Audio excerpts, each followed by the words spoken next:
My name is Cristina Cabrillo Santos. I'm a doctor of acupuncture, and I'm honored to be presenting for you today as part of Female Month of March.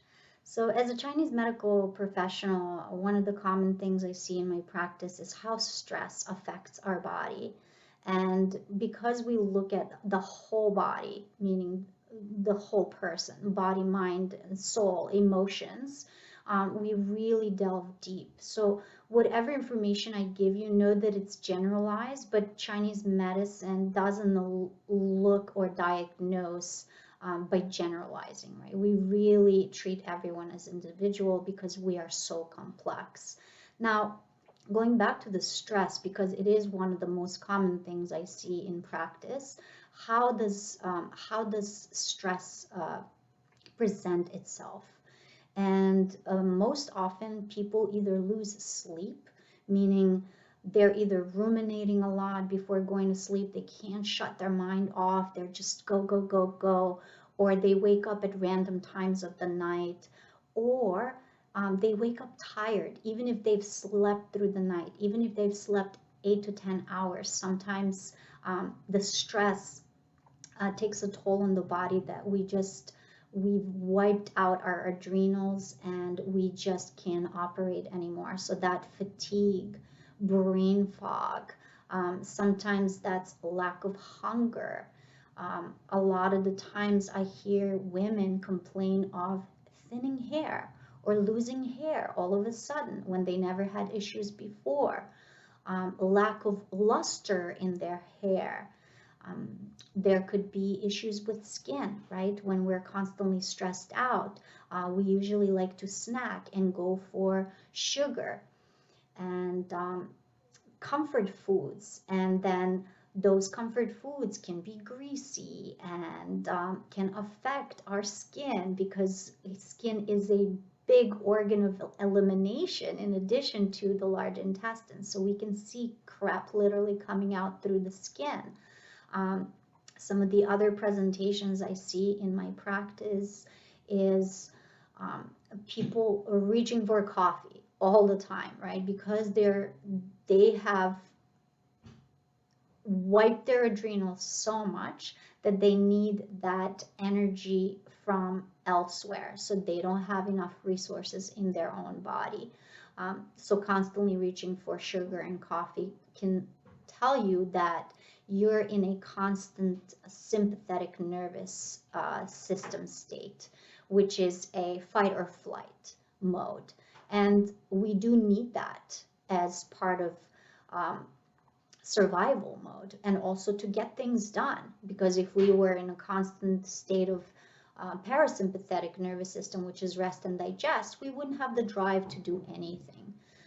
So those are some of the common presentations. And then we see that when people are so stressed out, they get neck pain, they get shoulder pain, like they're holding the stress of the world on their shoulders. People complain of just constant back pain. They don't know why, they didn't injure themselves, nothing happened, but there's just this constant ache in the middle of their back or in between their shoulder blades because there's so much tension that they're holding on to, they're not even aware of. Their musculature is in this constant state of contraction. This is more common, I feel, in men that I've seen than in females. But what is very common for women compared to men is because we are composed of different ratios of hormones and chemicals in our bodies, and because as female we do have menstruation, different times of the month, when different hormones spike, we can feel more stressed out. So some of the common things I see in females when there's high levels of stress is breast tenderness and distension before the period, cramping, abdominal cramping, sometimes even diarrhea or constipation. These are all quite common in my practice, and it's just a sign for you to tap into yourself and get back to yourself, right? So from a Chinese medical perspective, because we look at a person as a whole, we want to address the body, obviously the physical health. So if you are in that high stress anxiety state, movement can be very helpful to disperse those emotions, so there's no more stagnant energy inside of you, but you have an outlet. That's why running can be very beneficial if you don't run on concrete. Pilates is a great way because it does help you to get into your core and tap into that center of self. Yoga as well. I love practicing Qigong, which is a Chinese medical way of meditation. It connects you to the breath. There's gentle movement and a lot of visualization.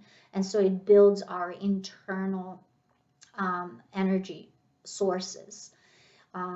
Meditation is a great tool. However, meditation can be very difficult if you are not used to doing it. So some ways that meditation can be very easy is by using apps, such as Insight Timer is one app I recommend to people a lot, because you can choose what works for you. Some people are very visual, so they need like a guided visual meditation.